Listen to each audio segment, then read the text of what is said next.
ತೇಜ್ ಪ್ರಭು ನ್ಯೂಸ್ಗೆ ಸ್ವಾಗತ.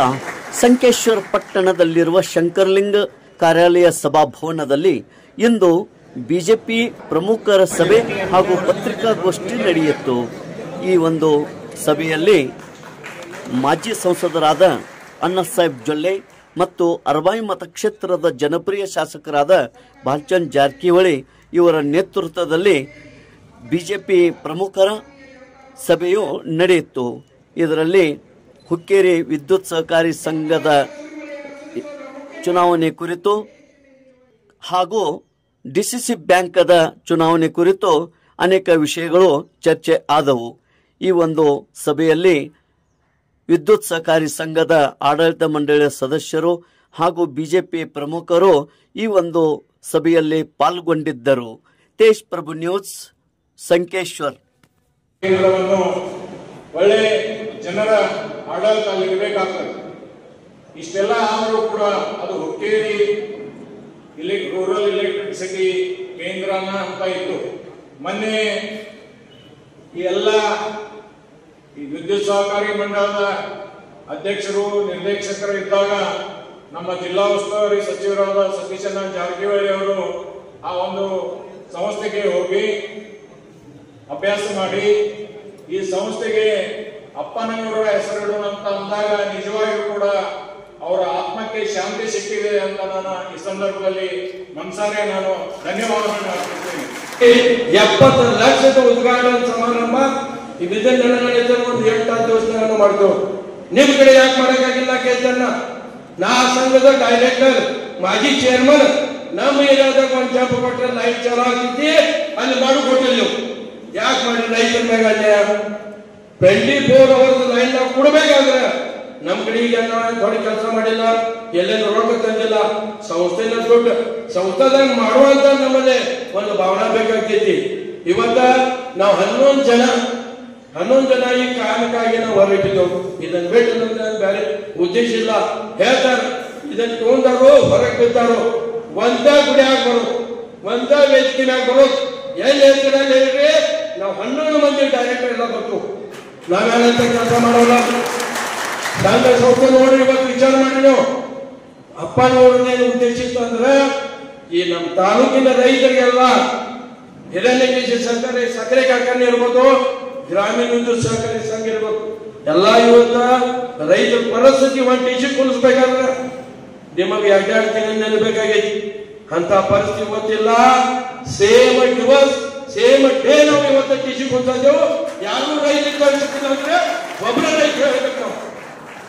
ನಾವು ನಿರ್ದೇಶಕರಾಗಿ ಒಂದು ಕೆಲಸ ಮಾಡ್ತಾ ಇದ್ದಾರೆ. ಹುಕ್ಕೇರಿ ಭಾಗದಲ್ಲಿ ಬಹುತೇಕ ನೀವೆಲ್ಲ ಫ್ಯಾಕ್ಟ್ರಿ ಅವ್ರ ಕಡೆ ವಿದ್ಯುತ್ ಸಹಕಾರ ಸಂಘ ಅವ್ರ ಕಡೆ ಡಿಸ್ಟ್ರಿಕ್ಟ್ ಬ್ಯಾಂಕ್ ಅದ, ನಮ್ಮ PKPS ಸೊಸೈಟಿ ಏನ್ ನಿರ್ಮಾಣ ಮಾಡೋದು ಹೆಂಗಪ್ಪ ಚಿಂತೆ ಮಾಡ್ತಿರ್ಬೇಕು. ನೀವು ಅದನ್ನು ಚಿಂತೆ ಮಾಡಬೇಡ, ಅದನ್ನು ಕೂಡ ನಾವು ಸಹಕಾರ ಮಾಡ್ತೇವೆ. ನಾವು ಇಬ್ರು ಅದೇವ ಈಗ ಯಾರೋ ಕಾಳಜಿ ಮಾಡ್ತಕ್ಕಂಥ ಯಾವ ಸಂಸ್ಥೆಯವ್ರಿಗೆ ಏನೇ ಅರ್ಪಣೆ ಬಂದ್ರೆ ಕೂಡ ಡಿಸ್ಟ್ರಿಕ್ಟ್ ಕೋಆಪರೇಟಿವ್ ಬ್ಯಾಂಕ್ ನಮ್ಮ ನಿರ್ದೇಶಕರಿಗೆ ಹೋಗ್ಬೇಕು ಅನ್ನೋದು ಯಾವಾಗೂ ಕೂಡ ನಿಮ್ಗೆ ಅನ್ಸೋದಿಲ್ಲ. ಅಥವಾ ಅದನ್ನು ಕೂಡ ಚುನಾವಣೆ ಮಾಡಿ ನೀವು ಯಾರಾದ್ರೂ ಕ್ಯಾಂಡಿಡೇಟ್ ಕೊಟ್ಟರೆ ನೀವು ಆರಿಸ್ಕೊತಿರೋದು ನಾನು ಎದ್ದು ಹೇಳ್ತೇನೆ. ಅದನ್ನೇ ವಿಚಾರ ಮಾಡೋಕ್ಕಾಗ ಆದ ಕಾರಣ PKPS ಸೊಸೈಟಿ ಇರ್ಬೋದು ಅಥವಾ ಹಿರಣ್ಯ ಸಹಕಾರ ಸಂಘದ ಸದಸ್ಯರಿರ್ಬೋದು ಅಥವಾ ವಿದ್ಯುತ್ ಸಹಕಾರ ಸಂಘದ ಸದಸ್ಯರು ಈ ಹುಕ್ಕೇರಿ ಭಾಗದಲ್ಲಿ ವ್ಯವಸ್ಥಿತವಾಗಿ ಎಲ್ಲ ಆಗಬೇಕಾದ್ರೆ ಇವತ್ತು ಹೊಸ ಒಂದು ಕೆನಲ್ ಇವತ್ತು ಬಾಲಚಂದ್ರ ಜಾರಕಿಹೊಳಿ ಇರ್ಬೋದು, ನಾವಿರ್ಬೋದು, ಸತೀಶಣ್ಣ ಜಾರಕಿಹೊಳಿ ಇರ್ಬೋದು, ಎಲ್ಲರ ನೇತೃತ್ವದಲ್ಲಿ.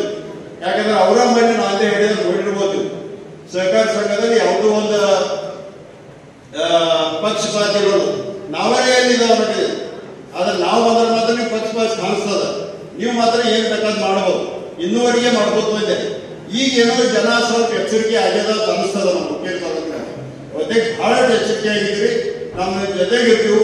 ಆದ ಕಾರಣ ಹೆಚ್ಚಿಗೆ ಏನು ಹೇಳಿದಿಲ್ಲ. ಅಂದ್ರೆ ಸಂಕೇಶ್ವರ ಸಭೆ ಮಾಡ್ತೀವಿ ಅಂದಾಗ ಯಾಕಂದ್ರೆ ಬಹಳ ಸಮಯ ಕಡಿಮೆ ಕೊಟ್ಟಿದ್ರು ನಾವೆಲ್ಲ ಮುಖಂಡರಿಗೆ. 2-3 ದಿವಸ ತಾವು ಸಭೆ ಮಾಡ್ಬೇಕಂದಾಗ ಅವ್ರು ಇನ್ನೂ ಸ್ವಲ್ಪ ಟೈಮ್ ಕೊಡ್ರಿ, 8 ತಾರೀಕು ನಾವು ಸಭೆ ಮಾಡೋಣ ಅಂತಂದ್ರೆ ಅವರು ಬೇಡ ಯಾಕಂದ್ರೆ ಟೈಮ್ ಇಲ್ಲ, ಈಗ ಮಾಡೋಣಂತ ನಾವು ಅಣ್ಣಾಸಾಹೇಬ್ ಜೊಲ್ಲೆ ಹೇಳಿದ ನಂತರ ಇಷ್ಟೊಂದು ಸಭೆಯಲ್ಲಿ ಇಷ್ಟೊಂದು ಸಂಖ್ಯೆ ಕೂಡಿಸಿ ಈ ಕಾರ್ಯಕ್ರಮ ಯಶಸ್ವಿ ಮಾಡೋದಕ್ಕಾಗಿ ವೇದಿಕೆ ಮೇಲಿದಂತೆಲ್ಲ ಮುಖಂಡರಿಗೆ ತಮಗೆ ಅನಂತ ಕೋಟಿ ಧನ್ಯವಾದಗಳು. ಯಾಕಂದ್ರೆ ನಾವೆಲ್ಲರೂ ಬರ್ತಿರ್ಲಿ ಮಾಡ್ಕೊಂಡಿದ್ದು, ನಾವು ಬರ್ತಿರ್ಲಿಲ್ಲ ಅಂದ್ರೆ ಮತ್ತೆ ಖಾಲಿ ಕುರ್ಚಿ ಭಾಷಣ ಮಾಡಿ ಹೋಗ್ಲಾಕ ನಾವು ನೆನ್ಕೊಂಡಿದ್ದು. ಅದಕ್ಕೆ ಭಾರಿ ದೊಡ್ಡ ಪ್ರಮಾಣದಲ್ಲಿ ಇಷ್ಟೊಂದು ಸಂಖ್ಯೆ ಕೂಡಿಸಿದ್ರಿ, ಬಹಳ ಖುಷಿ ಆಯ್ತು. ಅದಕ್ಕೆ ನಾವೆಲ್ಲ ಬಂದದ್ದು ಉದ್ದೇಶ ಅಂದ್ರೆ ಇಲ್ಲಿ ಬಂದು ಯಾರನ್ನೋ ಟೀಕಾ ಮಾಡಬೇಕು ಅಥವಾ ಯಾರನ್ನ ಬೇಯಬೇಕಂತ ಯಾವ ಉದ್ದೇಶದಿಂದ ನಾವು ಬಂದಿಲ್ಲ. ಮತ್ತೆ ಯಾರು ನಾವು ಟೀಕಾ ಮಾಡೋದಿಲ್ಲ, ಯಾರನ್ನೂ ಬೇಯಿಲ್ಲ. ಕೆಲವೊಂದು ಹಿಂದಾದಂತ ಘಟನೆನ ತಮ್ಮ ಮುಖಾಂತರ, ಮಾಧ್ಯಮದ ಸ್ನೇಹಿತರ ಮುಖಾಂತರ ಹುಕ್ಕೇರಿ ತಾಲೂಕಿನ ಜನತೆಗೆ ತಿಳಿಸಬೇಕಾಗಿ ಬಂದಿದೆ. ಯಾಕಂದ್ರೆ ನಿಮಗೆ ಹಿಂದಿನ ಕೆಲವೊಂದು ವಿಚಾರ ನಾವು ಹೇಳಲೇಬೇಕಾಗ್ತದೆ. ಸುಮಾರು 2015ರಲ್ಲಿ DCC ಬ್ಯಾಂಕಿಗೆ ಚುನಾವಣೆ ನಡೆದಿದೆ. ಅವಾಗ 3 ಗುಂಪಾಗಿತ್ತು. ಒಂದು ಲಕ್ಷ್ಮಣ್ ಸವದಿ ಅವರು, ಒಂದು ಉಮೇಶ್ ಕತ್ತಿ ಅವರು, ಒಂದು ಜಾರಕಿಹೊಳಿ, 3 ಗುಂಪಾಗಿ ಚುನಾವಣೆ ನಡೀತು. ತಾವೆಲ್ಲ ಪತ್ರಿಕೆಯಲ್ಲಿ ಓದಿರ್ತೀವಿ, ತಾವು ನೋಡಿರ್ತೇವೆ. ಚುನಾವಣೆ ನಡೆದಾಗ ಅವಾಗ 3 ಗುಂಪಾಗಿ ಎಲ್ಲ ದೊಡ್ಡ ಪ್ರಮಾಣದ ಜಗಳ ಆಯ್ತು. ಯಾರ ಅಧ್ಯಕ್ಷ ಆಗಬೇಕು, ಯಾರಾಗಬೇಕು, ಯಾರು ಅಂತೇಳಿ. ಅದಕ್ಕೆ ನಮ್ಮ ಕಡೆ 7 ಮಂದಿ ಡೈರೆಕ್ಟ್ ಇಟ್ಕೊಂಡು ನಾವು ಗೊತ್ತಿಲ್ಲ, 8 ಮಂದಿನೂ ಲಕ್ಷ್ಮಣ್ ಸವದಿ ಅವರು ಇಟ್ಕೊಂಡ್ರೆ, 2 ಸೀಟು ಮಾನ್ಯ ರಮೇಶ್ ಕತ್ತಿ ಅವರು, ಆನಂದ್ ಮಮ್ಮನವರು, ಅವ್ರು ಇಬ್ಬರು 2 ಕಡೆ ಹೊಡೆದ್ರು. ಹಿಂಗಾಗ್ಬಿಟ್ಟು ಅಧ್ಯಕ್ಷ ದೊಡ್ಡ ಪ್ರಮಾಣ ಜಗಳ ನಡೆದು ಯಾರಾಗಬೇಕಂದಾಗ ನಾವು ಹೇಳಿದ್ದು ಮೊದಲ, ಯಾಕಂದ್ರೆ ಉಮೇಶ್ ಕತ್ತಿ ಅವರು ಇವತ್ತಿಲ್ಲ, ಅವ್ರಿಗೆ ನಾವು ಹೇಳಿದ್ದೆ. ಯಾಕಂದ್ರೆ ನಾವತ್ತಿ ಯಾರು ಅಧ್ಯಕ್ಷರಲ್ಲ, ಉಪಾಧ್ಯಕ್ಷ ನಮ್ದಿ ಅಧ್ಯಕ್ಷ ಅವ್ರು ಆಗೋದ್ ಕಡೆ ನಮ್ಮ ಕಡೆ ಯಾರು ಬರ್ತೀವಿ ಅವ್ರನ್ನ ಅಧ್ಯಕ್ಷ ಮಾಡ್ಕೊಂಡ್ರೆ. ಅವಾಗ ರಮೇಶ್ ಕತ್ತಿ ಅವರು, ಆನಂದ್ ಮಮ್ಮನವರು ಇಬ್ಬರು ಉಳಿದ್ಬಿಟ್ರು. ಲಕ್ಷ್ಮಣ್ ಸಹೋದರ, ಅಣ್ಣ ಸರ್ ಎಲ್ಲರೂ 8 ಮಂದಿ ಅವ್ರ ಗುಂಪಾಗಿ ಬೇರೆ ಹೋಗ್ಬಿಟ್ರು. ಅವ್ರೆ 7 ಮಂದಿ ನಾವು ಸಂಘ ಪಡೆದ ನಾವು ಗೊತ್ತು. ಉಮೇಶ್ ಅವ್ರ ಫೋನ್ ಮಾಡಿದ್ರು, ಬಾಲ್ಕನ್ ನಮ್ಮೆಲ್ಲ ಕೈ ಕೊಟ್ಟು ಬಾದ ಅಂತ ಮೊದಲೇ ಹೇಳಿಲ್ಲ ಚೈನ. ಅದಕ್ಕೆ ಹೋದ್ರ ಅಂದ್ಕೂಲೆ ಅದಕ್ಕೆ ನಾವಿದು ಏನು ಚಿಂತಿಲ್ಲ. ಆಮ್ಯಾಗ ಆನಂದ್ ಮಾಮಿಯವರು ಸೂಚಕರಾದ ರಮೇಶ್ ಕತ್ತಿ ಅವರಿಗೆ, ಇನ್ನೊಬ್ಬರು ಸೂಚಕರಾಗಿ ಅವ್ರು ಕ್ಯಾಂಡಿಡೇಟ್ ಹಾಕಿಲ್ಲ.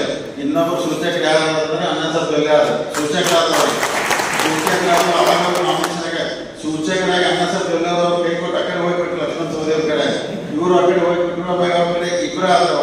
ಅದಕ್ಕೆ ಅವಾಗ ನಾವೆಲ್ಲರೂ ಕೂಡಿ ನಾವು ಹೇಳಿದ್ರು ಹೋಗ್ಬರಕ, ನೀವು ಬರ್ರಿ, ನಾವು ಒಟ್ಟು ಏನಾದ್ರು ಮಾಡೋಣ ಅಂತ ಇದ್ರು. ಅವ್ರು ಇಬ್ಬರು ಬಂದ್ರು, ನಾವು 7 ಮಂದಿ ಕೂಡಿ 9 ಮಂದಿ ಆದ್ರು. ದೊಡ್ಡ ಪ್ರಮಾಣದಲ್ಲಿ ಅಂದ್ರೆ ವೋಟಿಂಗ್ ಆಯ್ತು. ಯಾರು ಗೆಲ್ತಾರೆ ಅವ್ರು ಒಟ್ಟೆ ಗೊತ್ತಾಯ್ತು. ಯಾಕಂದ್ರೆ ಒಂದೇ ವೋಟ್ ಪೇಪರ್ ಗೆಲ್ತಾರೆ. ಮತದಾನ ಆಯ್ತು, ವೋಟಿಂಗ್ ನಡೀತದೆ. ನಡೆದ ನಂತರ ಲಕ್ಷ್ಮಣ್ ಸಹೋದರಿಗೆ 8 ವೋಟ್ ಬಿದ್ದು, ರಮೇಶ್ ಕತ್ತಿ 9 ವೋಟ್ ಬಿದ್ದು, 1 ವೋಟ್ ಗೆಲ್ತಾರೆ.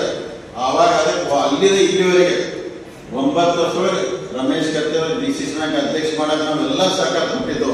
ಎಲ್ಲ ಸಹಕಾರ ಕೊಟ್ಟು ಚಲೋ ಬ್ಯಾಂಕ್ ನಡೆಸ್ಬೈರ್ ಅಂತ ಹೇಳಿ. ಅದಕ್ಕೆ ನಿಶ್ಚಯ ಯಾಕೆ ಹೇಳ್ತಂದ್ರೆ 9 ವರ್ಷ ಸಹಕಾರ ಕೊಟ್ಟಾಗ ನೀವು ಜಾರಕಿಹೊಳಿ ಚಲೋ ಅವ್ರಿಗೆ ವಿರೋಧ ಮಾಡಿ ಜಾರಕಿಹೊಳಿ ಕೆಟ್ಟ ಹೊರಗಿನವರ. ಈಗ ನಾವು ಹೊರಗಿನವರ, ಅವಾಗ ಹೊರಗಿನವರ. 9 ವರ್ಷ